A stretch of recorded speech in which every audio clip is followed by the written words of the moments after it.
Doctor ظفر، اور یہ ہمیں ڈپلومیسی کے حساب سے ہی چلنا ہے. ظاہر سی بات ہے انترراشٹری سمودائے کے رخ کو دیکھتے ہوئے بھارت اپنا فیصلہ کرے گا.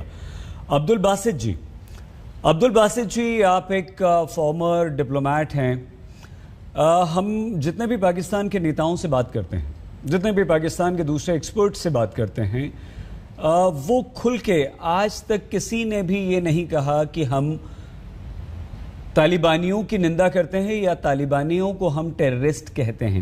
آپ کیونکہ ایک ڈپلومیٹ ہیں، ایک بڑے لکھے انسان ہیں، آپ نے سرو کیا ہے ہمارے دیش کے علاوہ ودیشوں میں بھی، پاکستان کی امیج کو بھی بنایا ہے. کیا آج ہم آپ سے یہ جان سکتے ہیں کہ طالبان کو کس نظر سے آپ دیکھتے ہیں؟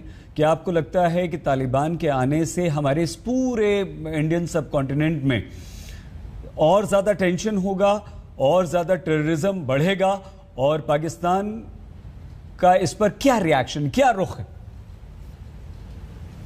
جی بسم اللہ الرحمن الرحیم. بہت شکریہ آپ کا مجھے اپنے شو میں لینے کا. دیکھیے، طالبان افغانستان میں ایک میجر اسٹیک ہولڈر ہیں، اور انہوں نے اپنی 20 سالہ جو پیچھے جدوجہد تھی اس میں ثابت کیا ہے کہ آپ ان کو وش اوے نہیں کر سکتے، آپ نے ان کے ساتھ ڈیل کرنا ہے ان اینی کیس. کیونکہ 1996 سے 2001 تک ان کی وہاں حکومت تھی، اور آپ جانتے ہیں کہ طاقت کے ذریعے ان کو ہٹایا گیا تھا. تو وہ اپنے لحاظ سے، اپنے پرسپیکٹو سے فورن آکوپیشن کے خلاف جدوجہد کر رہے تھے، اور انہوں نے اسلامک امارت آف افغانستان کو دوبارہ بحال کرنا تھا، جو انہوں نے کر لیا.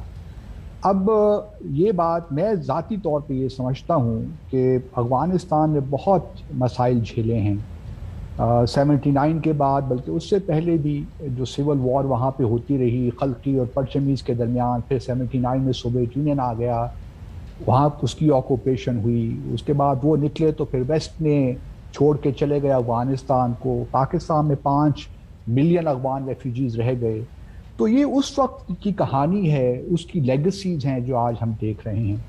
تو جہاں تک طالبان کا اس وقت افغانستان میں آنا ہے، میں ذاتی طور پہ سمجھتا ہوں کہ یہ ہمارے افغانستان کے لیے بھی اور ہمارے خطے کے لیے بہتر ہونا چاہیے. کیونکہ آپ وہی بات کر رہے ہیں باسط جی. جی میری بات سن لیجیے. نہیں بالکل، ہم آپ کو روکنا نہیں چاہ رہے تھے، بہت اطمینان سے ہم نے آپ کی بات سنی، لیکن بات تو یہ وہی ہو گئی نا. کیا آپ ٹھیک ہے، آپ نے 2 بار کہا کہ ذاتی طور پر میں یہ مانتا ہوں، اس کا مطلب آپ بھی یہ مانتے ہیں. اب ہم اگر پاکستان کے لوگوں کو دیکھیں، پاکستان کے نیتاؤں کو دیکھیں، تو ایک فارمر ایمبیسیڈر پڑھے لکھے انسان ہونے کے ناطے بھی ہمیں لگتا ہے کہ وہاں پر پھر ہر انسان جو ہے وہ طالبان کو سپورٹ کر رہا ہے.